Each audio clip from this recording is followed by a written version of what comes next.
किताबों का, ध्यान का और पढ़ने का क्या नाता है? क्या पढ़ने से ध्यान बढ़ता है? क्या कुछ जादू है या कोई शक्ति है पढ़ने में, किताबों में, जो कि हमारे दिमाग को कुछ अलग दिशा दे देती है? बिल्कुल है। आप देखेंगे कि जो लोग पढ़ते हैं और या जो बच्चे पढ़ते हैं, ज़रूर उनका कुछ एक एक्स फैक्टर होता है, कुछ बात होती है उनमें। अगर उनमें पढ़ने की आदत है, कोई रैंडमली आपने ज़रा सा पढ़ ली उसकी बात नहीं कर रही मैं, जिक्र कर रही हूँ किताब पढ़ने की आदत। आजकल के ज़माने में तो है ही नहीं, बच्चे तो अब डिजिटल एज में ही बड़े हो रहे हैं, तो उन्हें किताबों का जो इश्क है, जो उसका जादू है, जो उसकी शक्ति है, उससे बिल्कुल अपरिचित है। समझने की कोशिश करते हैं कि पढ़ने से दिमाग पर क्या असर पड़ता है, पढ़ने से ध्यान की कैसे क्षमता बढ़ जाती है। तो एक कहानी लेते हैं उदाहरण तौर पर, देखते हैं कि किस तरह से कहानियाँ और पढ़ना दिमाग पे असर डालती हैं।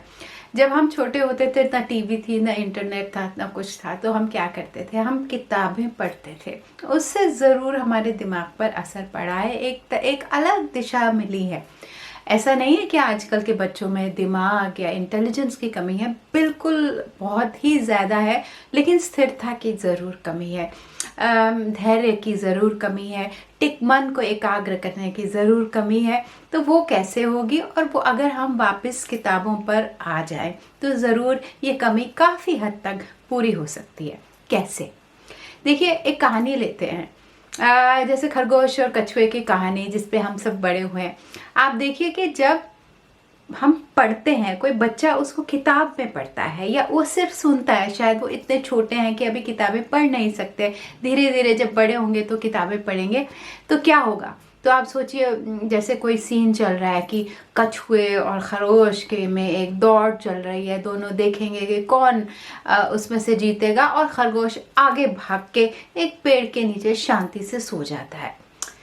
तो आप देखिए, जब आप पढ़ते हैं इस चीज को, तो बच्चे के दिमाग में क्या हो रहा है? वो सोच रहा होगा कि कितना फास्ट भागता है, फुदक फुदक के भागता है या जूम करके भागता है, या किस तरह से भागता है खरगोश। उसने कभी सोचा भी नहीं होगा बच्चे में कैसे भागता है। और फिर कैसा दिखता है ये खरगोश? पूरा सफेद है, भूरा है, काला है, उसमें 2-3 रंग है, उसके कान कितने लंबे हैं, वो कोई आवाज करता है क्या जब वो भागता है? कैसे रास्ते से गुजर के भाग रहा है? क्या उस पर घास है? क्या कंटीला रास्ता है? और जिस पेड़ के नीचे सोया, वो कैसा पेड़ है? किस चीज का पेड़ है? क्या उससे कोई फल गिर रहे हैं? क्या उस पेड़ में कुछ आसपास फूल खिले हैं? मौसम कैसा है? आकाश कैसा है? दिन का क्या वक्त है? किताब जब पढ़ी जाती है और कहानियाँ जब सुनी जाती हैं, तो बहुत डिटेल्स में ये चीज़ें नहीं लिखी हो जाती हैं। तो इसमें बच्चों को एक शक्ति का प्रयोग करना पड़ता है, अपने अंदर से वो शक्ति जगानी पड़ती है। वो शक्ति का नाम है कल्पना शक्ति।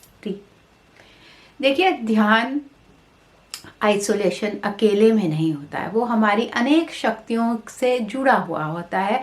तो कल्पना शक्ति और ध्यान का मिलन होता है जब हम पढ़ते हैं।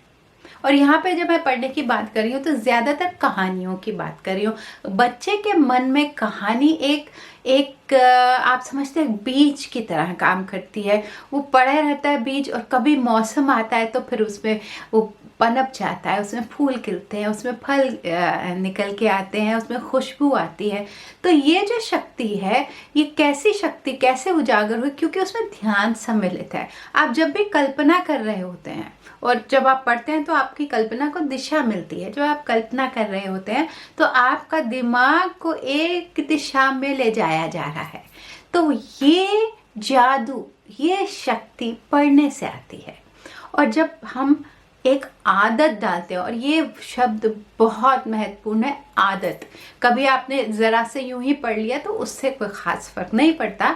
हमें बच्चों में पढ़ने की आदत डालनी पड़ेगी। और जब बच्चे छोटे होते हैं, तो मैंने जिक्र किया किताबों का, तो उन्हें किंडल नहीं देना है, मोबाइल नहीं देना, उन्हें हमें किताबें देनी है। क्यों? क्योंकि आप देखेंगे जो छोटे बच्चे होते हैं उनके जो सेंसेस होते हैं बहुत प्रगाढ़ होते हैं, तो वो छूते हैं हर चीज़ को। आप देखिए कोई भी नई चीज़ आती है ना, जब क्लास में और बच्चे छूते हैं, सबसे पहले वो भाग के उसको छूना चाहेंगे। तो जो छूने की जो शक्ति है उसको अगर हम इस्तेमाल करें, जो ये छूने की जो इच्छा है अगर इसको इस्तेमाल करें, और इसको किताबों में, क्योंकि पन्नों को छुआ जा सकता है, एलसीडी स्क्रीन में आप क्या छुएंगे, उसका कोई टेक्सचर में भी कोई फ़र्क नहीं आता है, लेकिन किताबें होती हैं, कभी कभी उसके शब्द उभरे होते हैं, कभी बड़ा होता है, उसको छुआ जा सकता है। बच्चे की छोटी छोटी उंगलियां वो पूरे चित्र के प्रति, चित्र के आसपास घूमेंगी, उनको छुएंगी। ये जो दोस्ती है किताबों की और बच्चों की, ये दोस्ती हमें बढ़ानी है, इसमें को और सघन करना है, इसको प्रगाढ़ करना है। तभी जो किताबों का जो शक्ति है, पढ़ने की जो शक्ति है, वो बच्चे के मन पर असर डालेगी, और वो शक्ति उसके भीतर ध्यान की शक्ति को और तेज करेगी। तो अगर हमें ध्यान बच्चों में बढ़ाना है तो सादी सी बात है, सीधी सी बात है कि बच्चों में पढ़ने की आदत डालिए, और छोटे बच्चे हों तो उनके हाथों में किताबें दीजिए, उनको छूने दीजिए किताबों को, ताकि उनको उससे प्रेम हो जाए। किताबों को छूने दें। छूना अपने आप में बहुत बहुत प्रभावशाली चीज़ है। तो बच्चों को किताबें चाहिए जिसमें छुअन हो, जिसमें शब्द छपे हों, जिसको उनकी उंगलियां जैसे जैसे जैसे जैसे कोई कपड़ा होता है ना, जैसे सिल्क का, सूती का, आप उसका टेक्सचर महसूस कर सकते हैं, वैसे ही किताबों के पन्नों का टेक्सचर बच्चों की उंगलियों से उस टेक्सचर की दोस्ती करवानी है। जब ये होगा तो जैसे जैसे बच्चे बड़े होते हैं और वो पढ़ना शुरू करते हैं, शब्दों को पहचानते हैं, वाक्य पढ़ सकते हैं, कहानियाँ जोड़ सकते हैं, तो फिर आप देखेंगे कि धीरे धीरे बच्चों में ये आदत पड़ जाएगी। ये जो आदत अगर आप बच्चों में डाल लें एज पेरेंट्स या टीचर्स या जो भी आपका रोल है उनके बच्चों की ज़िंदगी में, तो वो ज़िंदगी भर आपको दुआएं देंगे। शुरू में नहीं देंगे, शुरू में आप शायद थोड़ा सा डिसिप्लिन करके कहेंगे कि पढ़िए, रोज़ पढ़ना है, रोज़ बच्चों को साथ में बिठा के पढ़ना है। एक दिन से नहीं होगा, हफ्ते में आपको रोज़ ही करना होगा, और जितना हो सके करना होगा कम से कम। और इसमें ऐसा नहीं कि बहुत वक्त देना है, अगर आप 10, 15, 20 मिनट रोज़ दे सकते हैं, कम से कम 10 मिनट रोज़, तो आप बच्चे की ज़िंदगी में और उसके मन में एक बहुत बड़ा बदलाव ला सकते हैं। उस बदलाव उस बदलाव की जो जड़ होगी वो किताबें पढ़ने से उसमें रूटेड है, उससे उसको अंतर मिलेगा, उससे उसको नरिशमेंट मिलेगी, पानी मिलेगा। तो ये आदत ज़रूर आप डालें बच्चों में, ताकि बच्चे का मन और तेज हो जाए, उनका ध्यान लगे, और उसके साथ साथ कल्पना की शक्ति भी उजागर हो। तो ये आप करेंगे तो बच्चे आपके हमेशा हमेशा शुक्रिया करेंगे आपका।